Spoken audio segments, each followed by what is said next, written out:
بسم اللہ الرحمن الرحیم۔ السلام علیکم ورحمۃ اللہ وبرکاتہ۔ ایک بھائی نے سوال پوچھا، وہ کہتے ہیں کہ اگر کوئی شخص مسجد میں جماعت کے ساتھ نماز پڑھنے کے لیے جاتا ہے اور امام صاحب جو ہیں وہ ایک رکعت پڑھ چکے ہیں اور مقتدی دوسری رکعت میں امام صاحب کے ساتھ جو جا کے شامل ہوتا ہے،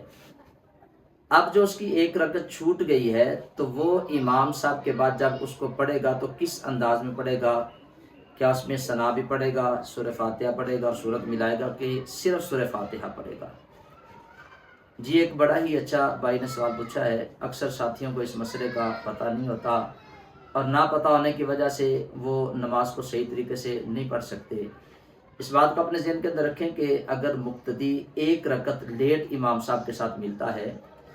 تو وہ اس طرح اپنی نماز پڑھے گا کہ وہ کوئی بھی نماز ہے، فجر کی ہے، ظہر ہے، عصر ہے، مغرب کی نماز ہے یا عشاء کی نماز ہے، تو وہ جو ایک رکعت اس کی چھٹی ہے اس نے کیسے پڑھنی ہے؟ وہ باقی ساری نماز امام صاحب کے ساتھ پڑھے گا، دوسری رکعت بھی مکمل کرے گا،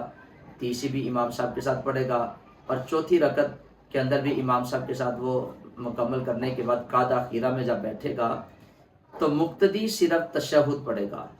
یعنی آگے درود پاک اور دعا نہیں پڑھے گا، خاموش ہو کے بیٹھ جائے گا یہاں تک کہ امام صاحب سلام پھیریں گے۔ جب دائیں سائڈ پہ امام صاحب سلام پھیر لیں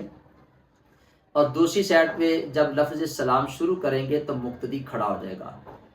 اب جب وہ کھڑا ہوگا تو وہ جو اس کی چھوٹی رکعت ہے اس کو کیسے پڑھے گا؟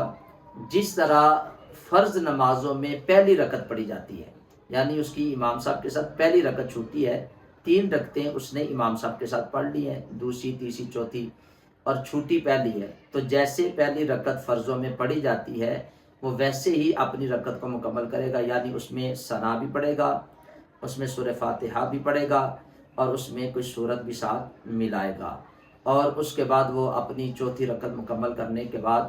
تشہد بھی مکمل پڑھے گا، درود پاک بھی پڑھے گا، دعا پڑھنے کے بعد سلام پھیر دے گا تو اس بندے کی نماز مکمل ہو جائے گی۔